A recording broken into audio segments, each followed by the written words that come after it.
राष्ट्रवादी काँग्रेस पक्ष अजित पवार गट आता कात टाकतोय. पक्षाच्या संघटनात्मक पातळीवर आता पक्षाध्यक्ष सुनेत्रा पवार यांनी मोठे बदल केले. एकीकडे रुपाली चाकणकर यांच्या जागी त्यांच्याच कट्टर विरोधक वैशाली नागवडे यांची निवड केली आहे, तर पक्षाच्या युवती प्रदेशाध्यक्षपदी कारेगावच्या सरपंच राहिलेल्या निर्मला नवले यांची निवड केली आहे. या निवडीमध्ये वैशाली नागवडे यांची निवड काहीशी अनपेक्षित होती, कारण त्यांचं आक्रमक वक्तृत्व आणि त्यांचं दौंडमधून असणं एनसीपी अजित पवार गटासाठी फायद्याचं ठरणार आहे. तिथंच निर्मला नवले यांच्या निवडीने मात्र सर्वांच्याच भुवया उंचवल्या, कारण सोशल मीडियावर मोठ्या प्रमाणात सक्रिय असणाऱ्या निर्मला नवले सरपंच पदाच्या कार्यकाळात आपल्या कामामुळे जितक्या प्रसिद्ध झाल्या, तितक्याच एका व्हायरल इंटरव्ह्यू मधील रेंज रोव्हर गाडीच्या उल्लेखानं महाराष्ट्रभर चर्चेत आलेल्या. सोबतच त्यांनी लढवलेली पंचायत समितीच्या सदस्यपदाची निवडणूक देखील उभ्या महाराष्ट्राच्या चर्चेचा विषय ठरलेली. त्याचं कारण होतं की या निवडणुकीत त्यांचा अवघ्या 300 मतांनी पराभव झाला. मात्र या पराभवानंतर त्यांनी विजयी उमेदवार असणाऱ्या भाजपच्या मनीषा पाचंगे यांच्या कार्यकर्त्यांवर काही आरोप केले. त्या आरोपांचं बूमरँग पाचंगे कुटुंबियांकडून निर्मला नवले यांच्यावरच करण्यात आलं होतं. तोपर्यंत निवडणूक म्हटलं की दारू, जेवणावळी एवढ्यापुरतं मर्यादित असणारं राजकारण शिरूर पंचायत समितीच्या निवडणुकीत थेट ड्रग्सच्या आरोपांपर्यंत पोहोचलं होतं. एखाद्या तालुक्यातील गाव पातळीवर होणाऱ्या निवडणुकीत थेट ड्रग्सचा आरोप होणं हे सर्वांसाठीच नवीन आणि कुतूहलाचं होतं. त्यामुळे आता राज्यभर उत्सुकता लागून राहिली आहे राष्ट्रवादी युवती अध्यक्षपदावर निवड झालेल्या निर्मला नवले यांच्याबद्दल. आणि राष्ट्रवादी काँग्रेस युवती अध्यक्षपदी त्यांची नियुक्ती करण्यामागं कोणती राजकीय गणित आहेत सुनेत्रा पवार यांची, त्यावर देखील आपण पुढच्या काही मिनिटात बोलणार आहोत. नमस्कार, मी शशिकांत हिवरकर आणि कट टू कट मध्ये तुमचं स्वागत. रेंज रोव्हर कार घेण्याचं माझं ड्रीम होतं आणि मी शुभमला बोलायची, मला ही कार हवी आहे, मला जी गोष्ट हवी असते ती हवी असते आणि शुभम मला ती मिळवून देतात.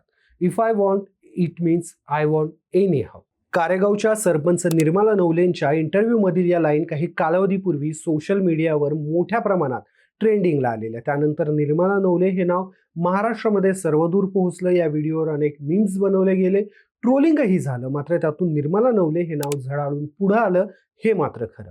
एका आर्मी ऑफिसरच्या घरातील मुलगी, जी शिक्षणानं सॉफ्टवेअर इंजिनियर आहे, चांगल्या मार्कांना पास होऊन चांगल्या ठिकाणी जॉब करायचं इतकंच त्या मुलीचं स्वप्न असतं. शिक्षण पूर्ण झाल्यानंतर स्थळ येतं, घरचे लग्न लावून देतात. वडिलांच्या घरी आणि नवऱ्याच्या घरी दोनही ठिकाणी राजकीय वारसा असा नसतो आणि अशातच त्या मुलीला संधी मिळते ती गावच्या राजकारणात उडी घ्यायची.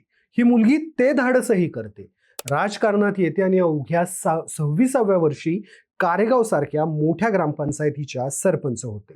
कारेगाव ही तुलनेनं मोठी ग्रामपंचायत. अशा ग्रामपंचायतीचं सरपंच पद मिळवणं तेही कुठल्याही राजकीय वारशाशिवाय हे तितकंच आव्हानात्मक. मात्र तरीही निर्मला नवलेंनी हे सरपंच पद मिळवलं होतं. सॉफ्टवेअर अभियांत्रिकीचं शिक्षण घेतलेल्या निर्मला यांनी शिक्षण आणि पेशा यांची योग्य सांगड घालत सोशल मीडियाला आपलं प्रभावी जनसंपर्काचं साधन बनवलं. इंस्टाग्रामचा वापर त्यांनी प्रभावीपणे केला, ज्यामुळे सरपंच निर्मला शुभम नवले हे नाव आज मितीला महाराष्ट्रातल्या खेडोपाड्यात पोहोचलेलं आहे. त्यांचा सरपंच पदाचा कार्यकाळ हा व्यवस्थित चालू होता. मात्र सत्तेची खुर्ची ही एखाद्या काटेरी खुर्चीसारखी असते. त्यातच निर्मला नवले यांच्या विरोधात त्यांच्या विरोधकांनी सरकारी जागेवर अतिक्रमण केलं म्हणून जिल्हाधिकाऱ्यांकडे तक्रार दाखल केली. त्यानंतर हे प्रकरण विभागीय आयुक्तांकडे गेलं, तिथून न्यायालयातही गेलं. निर्मला नवलेंनी तिथं विजय मिळवला, स्वतःला निर्दोष सिद्ध केलं. पण ही गोष्ट इथेच थांबत नाही. या संपूर्ण प्रवासात निर्मला नवले यांनी एक गोष्ट ओळखली होती, आपण केलेलं काम हे जर प्रामाणिकपणे लोकांपर्यंत स्वतः पोहोचवलं तर यशाचा मार्ग हा आणखीन सोपा होतो. त्यासाठीच त्यांनी आधार घेतला तो इंस्टाग्रामचा. खरं तर इंस्टाग्राम रील म्हटलं की लोक बऱ्याचदा नाकं मुरडतात, बऱ्याचदा उपरोधिक टोमणे मारतात. मात्र तरीही या सगळ्या गोष्टींकडे दुर्लक्ष करत इंस्टाग्रामचा सकारात्मक वापर कसा करायचा याचं प्रात्यक्षिक निर्मला नवले यांनी सगळ्या राजकारण्यांना दिलंय असं म्हणायला हरकत नाही. आपण कोणत्या योजना आणतो, आपण कोणती कामं करतो, यासाठी त्यांनी कुठल्याही माध्यमांवर अवलंबून राहण्याऐवजी स्वतःच्या अकाउंटवरून ती माहिती लोकांपर्यंत पोहोचवली. परिणाम असा झाला की राजकीय लोकांना बऱ्याचदा आपले इंस्टाग्राम अकाउंट हँडल करण्यासाठी पद मिळाल्यानंतर एखादी PR एजन्सी नेमून त्याचा रीच वाढवावा लागतो. तेच काम आज निर्मला नवले यांनी सरपंच असताना करून दाखवलंय. राष्ट्रवादी युवती प्रदेश अध्यक्षपदावर नियुक्त झालेल्या निर्मला नवलेंचे आज मितीलाच इंस्टाग्रामवर लाखो फॉलोअर्स आहेत. आता प्रत्येक गोष्टीच्या दोन बाजू असतात, चांगल्या आणि वाईट दोनही. निर्मला नवले यांना इंस्टाग्रामनं जशी महाराष्ट्रभर प्रसिद्धी मिळवून दिली, तशीच त्यांच्यावर काही प्रमाणात टीका देखील झाली. त्याचं कारण होतं की ते महागड्या गाड्यांसोबतचे त्यांचे व्हिडिओ, अलिशान राहणीमान यावरून बऱ्याचदा त्यांच्यावर टीका गेली आणि अशातच त्यांचा एक पॉडकास्ट मोठ्या प्रमाणात व्हायरल झाला, ज्यात त्या आपल्याला कशी रेंज रोवर हवी आहे हे आपलं मिस्टर शुभम नवले यांना कशा हट्टाने आपण ती मागितली हे सांगत होत्या. यावरूनही त्यांच्यावर मोठ्या प्रमाणात उपरोधी कमेंट पास केल्या गेल्या, मात्र तरीही त्या डगमगल्या नाही. हे ट्रोलिंग आहे, याला गंभीरपणे घ्यायचं नसतं असं म्हणत त्यांनी आपला राजकीय प्रवास सुरू ठेवला. सरपंच पदाच्या कारकिर्दीत त्यांनी बरीचशी कामं आपल्या गावात केली. कारेगाव हा खरं तर MIDCचा परिसर असल्यामुळं फक्त नियोजन या एकाच गोष्टीची गरज या गावाला होती. निर्मला नवले यांनी हीच गोष्ट ओळखली. अगदी मूलभूत पाण्याचा प्रश्न देखील त्यांनी आपल्या कार्यकाळात या गावाचा सोडवला. असंही सांगितलं जातं की निर्मला नवले यांच्या कार्यकाळातच त्यांनी कंपन्यांच्या CSRचा गावासाठी खूप चांगल्या पद्धतीने उपयोग करून घेतला. त्यांची राज्यभर वाढत जाणारी प्रसिद्धी पाहून त्यांना राष्ट्रवादी काँग्रेस अजित पवार गटाकडून पंचायत समितीच्या शिरूर कारेगाव गणातून उमेदवारी देण्यात आली होती. सर्वांनी त्यावेळी त्यांचा विजय हा जवळपास अभिप्रेत धरलेला. त्याचं कारण होतं की रूट लेवलला त्यांचं असणारं काम आणि इंस्टाग्रामवरून त्यांचे असणारी ओळख. हे सगळं पाहता त्या आरामात निवडून येतील असंच सगळ्यांना वाटत होतं. मात्र इथं अवघ्या 300 मतांनी त्यांचा पराभव झाला. भाजपच्या मनीषा पाचंगे यांनी त्यांचा पराभव केलेला. हा पराभव निर्मला नवले यांच्यासाठी प्रचंड धक्कादायक होता असं म्हणायला हरकत नाही.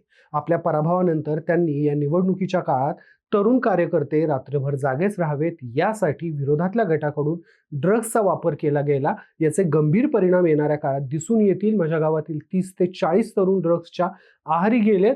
तरुणांना असं बर्बाद होताना पाहणं हे चिंताजनक आहे असं म्हणत आरोप केलेला. त्यावर इथं विजयी झालेले उमेदवार भाजपच्या मनीषा पाचंगे यांच्या नातेवाईकांनी पलटवार करत म्हटलेलं की त्यांच्याकडेच म्हणजेच निर्मला नवलेंकडेच 2 कोटींच्या गाड्या आहेत, त्या रील्समध्ये फिरवतात. यांनीच लोकांना 5-5 हजार रुपये पैसे पाठवलेत. यांनी आमच्यावर ड्रग्सचा आरोप केलाय. आम्ही रात्रभर जागलो हे खरंय, पण आम्ही ड्रग्स खाऊन जागत नाही. यांना कसं माहिती ड्रग्स खाऊन झोपा येत नाहीत ते? यांचे नातेवाईकच ड्रग्स घेतात. पोलीस स्टेशनला त्यांची नावं आहेत. यांना स्वतःचे नातेवाईक आवरत नाहीत, ते आमच्यावर आरोप करतात. असे आरोप किंवा असा पलटवार मनीषा पाचंगे यांच्या नातेवाईकांनी नवलेंवर केला होता. त्यानंतर हे प्रकरण राज्यभर चर्चेत आलेलं, पण आता पुलाखालून बरंचसं पाणी वाहून गेलंय. वेळ आणि अनुभव माणसाला परिपक्व बनवते. तसंच काहीसं निर्मला नवलेंच्या बाबतीतही झालंय. सुनेत्रा पवार यांच्यावर जेव्हा काँग्रेसनं गुंगी गुडिया म्हणून टीका केलेली, तेव्हा निर्मला नवले यांनी काँग्रेसवर जोरदार टीका करत तुम्हाला विसर पडलाय का, स्वर्गीय इंदिरा गांधींचा उल्लेख देखील गुंगी गुडिया केलेला असं म्हणत काँग्रेसला खडे बोल सुनावले होते. आता NCPच्या युवती अध्यक्षपदी नियुक्ती झाल्यावर जेव्हा माध्यमांनी निर्मला नवलेंना विचारलं की आता तुमचा पुढचा अजेंडा काय असेल, त्यावेळी त्यांनी आत्मविश्वासाने सांगितलं, राष्ट्रवादी काँग्रेस पार्टीच्या माध्यमातून युवती संवाद ही योजना राबवून संपूर्ण महाराष्ट्रामध्ये दौरा केला जाईल आणि अत्यंत जोमानं राष्ट्रवादीची युवती संघटना ही महाराष्ट्रामध्ये काम करेल आणि राष्ट्रवादीचे विचार पोहोचवले जातील. सोबतच निर्मला नवलेंचा विषय आला आणि इंस्टाग्रामचा विषय निघाला नाही असं होणार नाही. त्यांची या पदावर नियुक्ती झाल्यावर जेव्हा माध्यमांनी याच अनुषंगाने त्यांना प्रश्न विचारला, तेव्हा निर्मला नवलेंचं उत्तर होतं, तो ज्याचा त्याचा पाहण्याचा दृष्टिकोन असतो.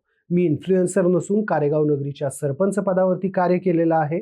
त्यानंतर माझ्या सरपंच पदावरच्या कार्याची दखल घेऊन आदरणीय दादांनी मला राष्ट्रवादी युवती काँग्रेसच्या कार्याध्यक्ष पदाची जबाबदारी दिली आणि आता वहिनींनी देखील मला कार्याध्यक्ष पदावरती चांगलं काम केल्यामुळे जबाबदारी दिलेली आहे. त्यामुळे मी एक इन्फ्लुएन्सर नसून सामाजिक कार्यकर्ती आहे आणि मी ही जबाबदारी यशस्वीपणे पार पाडेल. सोबतच त्यांच्या पंचायत समितीच्या पराभवाबाबत देखील निर्मला नवलेंना प्रश्न विचारले गेले. त्यावर मी त्याकडे एक पॉझिटिव्हली पाहते.